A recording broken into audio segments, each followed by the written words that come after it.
It's over 200 days since university lecturers have been on strike. It puts a big question mark on the state of education in this country. It also adds to the series of challenges the nation is confronting with. Now, tonight we'll be speaking with a lawyer, an economist, a former deputy governor of the Central Bank of Nigeria, a former presidential candidate, Professor Kingsley Moghalu. He joins us live here in our Abuja studio. Thank you so much, Prof, for joining us tonight. Thank you. Thank you, sir. How devastated do you feel about the state of education? If you take it, I mean, if you go too deep into primary and secondary education, we might not be able to, in fact, I mean, scratch the surface tonight on the program. But let's go to the ASUU issue, the university, the public universities in Nigeria, the federal university in Nigeria. Yes. Over 200 days. What name are we being called on the global stage in reference to this ASUU strike? It's not just what name we are called on the global stage, but what name we should be calling ourselves. Because what has happened in the university system in Nigeria is that students for the past 10, 12 years in Nigeria's universities have become yet another wasted generation. Their education has been interrupted by ASUU strikes time and time again. The implication for this for Nigeria is huge. And it's all right to talk about physical infrastructure, but without social infrastructure, you cannot build a nation that makes progress. So you have a situation now where our young people, when we talk about the future, it's about the youth. They have no future because the universities are permanently on strike. They don't have the skills that they need, which they will only get from the educational system, to create a functioning and productive economy. Increasingly, they don't have the patriotism which an educational system inculcates in students. Character and learning. So, you know, the educational crisis we have in Nigeria today is monumental and existential. It should be Nigeria's #1 priority alongside security at this time. You think we should declare a state of emergency in education, just like people have asked that there's a need to declare a state of emergency in security and in some other sectors? It's long past that, but it's not about what you call it. It's about what you do about it. That's what matters. And quite clearly, the governments in this country, I'm not just talking about the current government, but it's gone back several years, have not accorded the right priority to education. And so you look at the United Nations quota or suggestion on UNESCO. What UNESCO's suggestion on the budget for education. I'm not sure we are even getting to half of that in our national budget on education. But the question is, you've had your part of tertiary education here in Nigeria, and you've had overseas. So you might be able to tell what is globally acceptable. I probably paid 90 naira per session when I was in the universities. And you wonder, if I had that kind of education also outside of this country, I probably would be paying way more than that. In fact, because it's a public university, in fact, you probably pay more. Now, the question is, as sad and as difficult it might sound that people are paying next to nothing for tertiary education, but what is the sustainable standard for running a public education system in Nigeria? Well, first of all, the UNESCO recommendation is that governments should invest at least 15% of their national budgets on education, between 15 and 20%. So that's #1. We're nowhere close to that. Right now, Nigeria's budget for education for 2022, out of the 17 trillion budget, is about 900 billion, which is about maybe 6%. So that's very low. But there's a bigger problem. It's not just about raising the amount of money you invest in education. It's about what you spend it on. Most of the budget for Nigeria's education system goes to running several bureaucracies, several ministries, various commissions, UBEC, you name them, TED Fund, so many of them. Now, but are we spending money on reforming our education system? Research. Are we spending money on teacher training? 50% of the lecturers in Nigeria's universities do not have doctorate degrees. That's wrong. You're not supposed to be a university lecturer if you don't have a PhD. And I don't mean pull him down. I mean a doctor of philosophy. Now, it should be very rare that you may find someone maybe with a master's, but maybe with massive publications and research and things like that. So that's number one. Number two, we should be investing in the student-professor ratio. I was a professor in one of the premier universities in the United States. If you go abroad, the ratio of students to a professor, at Harvard University, it's 1 professor to 4 students, average. At the Massachusetts Institute of Technology, MIT, it's 1 professor to 9 students. At the University of Cambridge, it's 1 professor to 3 students. In the University of Abuja, it's 1 lecturer to 122 students. 1 lecturer to 144 students at the Lagos State University. Not professor.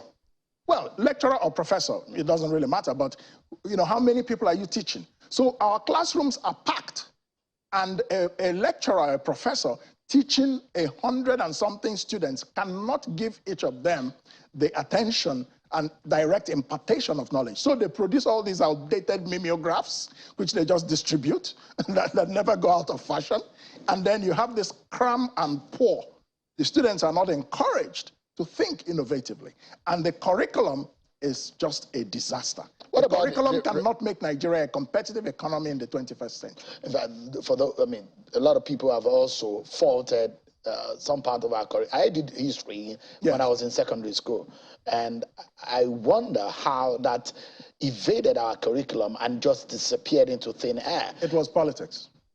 Interesting. Nigeria has refused to confront its history and to stand on that history and say never again that we will build a nation where the future is better than our past. They don't want to do it. Instead, people just want to create narratives about, for example, the Civil War, or about anything else that might have happened historically. We should learn our history objectively and use it to build a nation and develop ourselves, not to use it to just be fighting for political power in a fractionalized and divisive manner. So you talk about the ratio of student to lecturers or professor. Yes. Your comparison between some of these Ivy Leagues and probably some of our own Ivy Leagues also in this country. Yeah. But it's obviously something that is devastating. If you look at the numbers, and it's apple for apples, orange for oranges. These things are not making sense at all. But some of the lecturers will also tell you that the remunerations are bad. Of course. Now, a professor, the average professor in Nigeria earns maybe about 460,000 naira a month, right? But the same person in Ghana and some other African countries would earn an average of anything between $2,000 to $4,000 a month. Now, we are not talking about the advanced countries. I don't want to tell you how much I was earning as a professor in the United States. Can tell us because of it.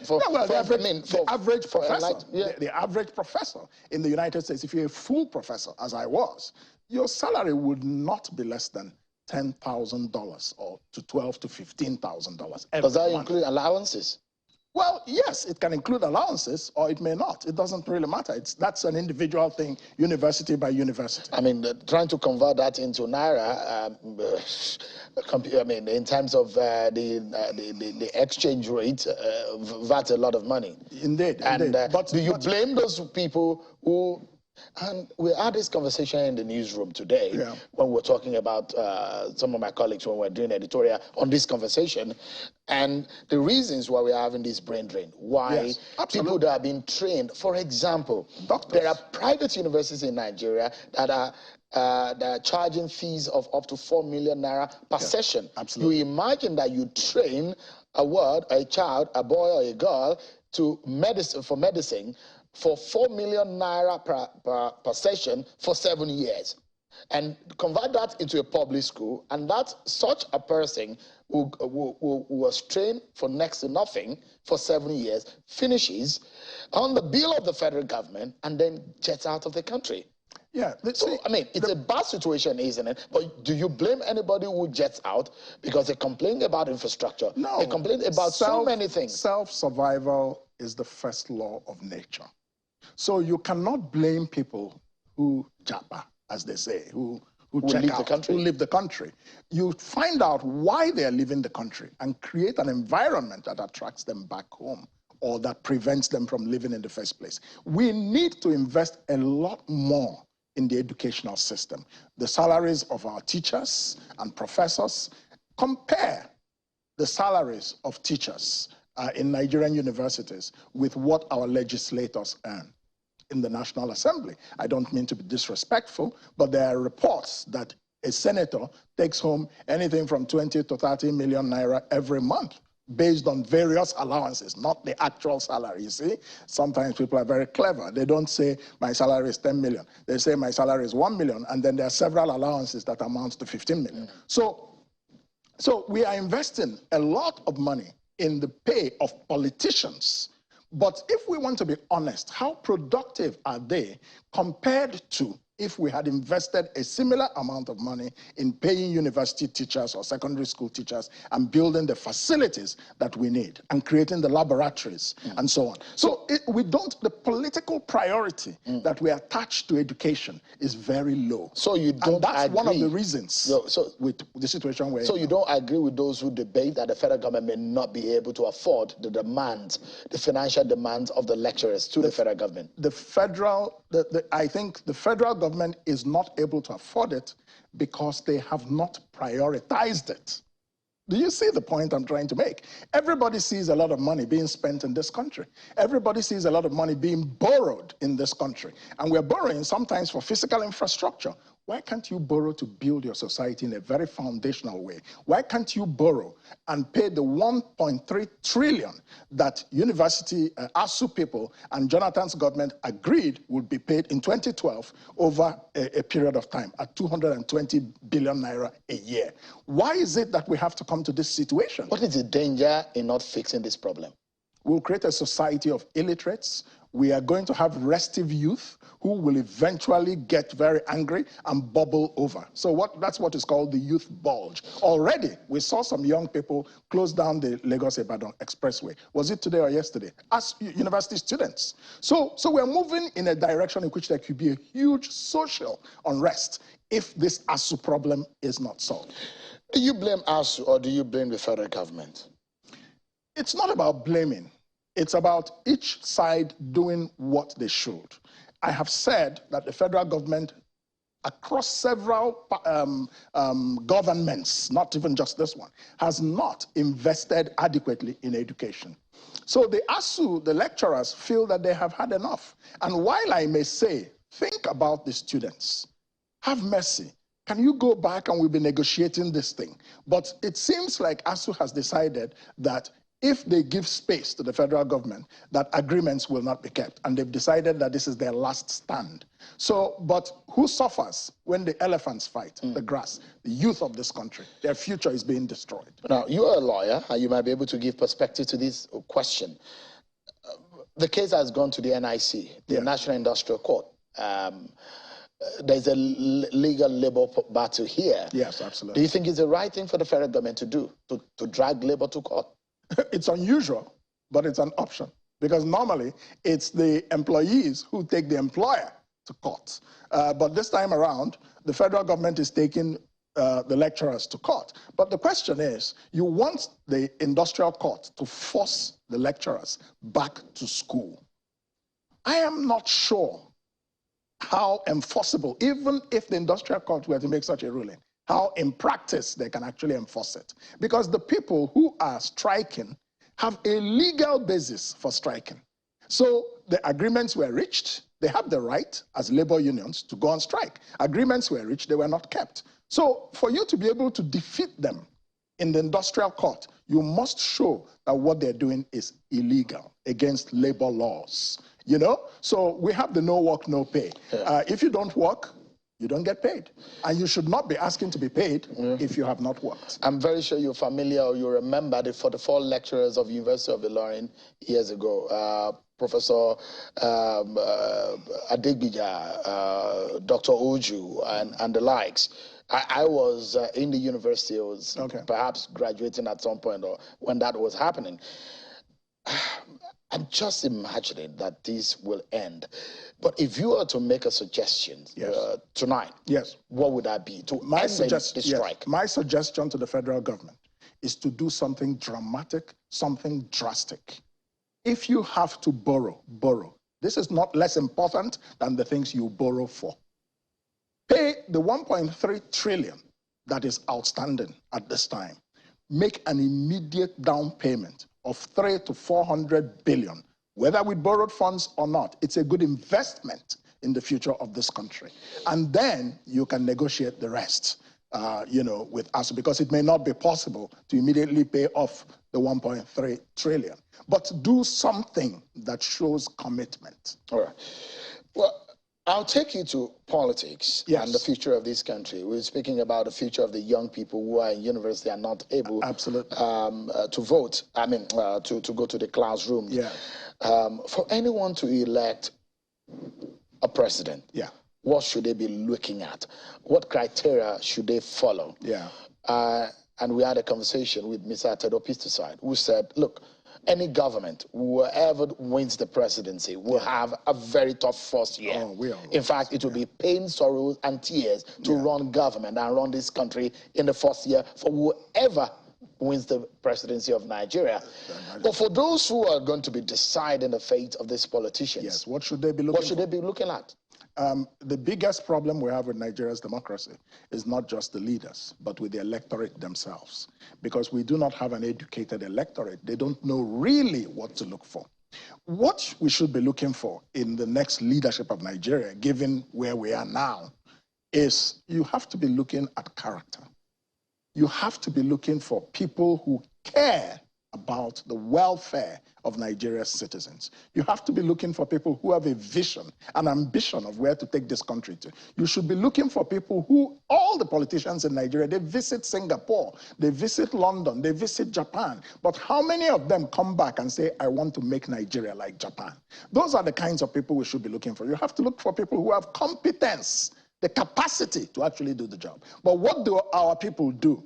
They look for people who have been governors, for senators. They are looking for politicians. They worship politicians. But they don't understand that what will move Nigeria forward is not politicians who are not leaders, but it is leaders who have come into politics. That's what we should be looking for. And this is how we should be educating our populace. Character matters. Competence, vision. You don't think experience in governance also matter? Those who relevant experience matters because let's take the presidency. I always say that the presidency is not just a political promotion. The presidency is a job, just like any other job. And it consists mainly of 4 functions. 1, national security. 2, nation building. How do we unite this country to become a nation that believes, has a shared ambition? 3, the economy. 4, foreign affairs. If you're trying to elect somebody a president, you should look at the person's experience or knowledge or both in these 4 areas. That's how we will get a very good president. But you find that a lot of Nigerian politicians who are seeking for the presidency do not necessarily have the requisite. They may have a good heart, some of them, but they may not necessarily have the requisite experience for the functions of the presidency. And these functions I've just enumerated to you, mainly 4 things. But the masses who are voting do not know that the job of a president is these 4 things. They're looking for who will share the money, then they elect you president. Who has the biggest structure, then they elect you president. So the citizens themselves are the ones who are doing themselves in. On a final note, just perhaps in 30 seconds, Prof. Do you see a major shift in how Nigerians vote in 2023? Well, it's too early to say. I can tell you it's too early to say, but the signs are that more and more people are awake to shall we say, the deficiencies of the traditional political class and are looking for something more, especially our young people, But are they enough to overturn the status quo? We will have to see. We cannot predict the outcome of the election. The only thing I can tell you is that whoever wins in 2023, it doesn't matter whether it's Tinubu, it doesn't matter whether it's Atiku, it doesn't matter whether it's Peter Obi or Kwankwaso or whoever. I believe that that person or that leader and the government will try to do a better job than what the situation they found the country in. The question is, who can do a better job of that better job? Interesting. I probably will recommend that a lot of voters should watch this program again and again. A lot of insight that you have dropped there, Prof. Well, thank you. You've been professorial tonight. Thank you so much indeed, Professor Kingsley Moghalu, a lawyer, political economist, and former deputy governor of the Central Bank. Thank you so much indeed, Prof, for coming tonight. Yeah, thank you. Thank you for having me. Thank you so much. And that's our show for tonight, everyone. Many thanks for watching. I'm Sean Kimale. Bye-bye.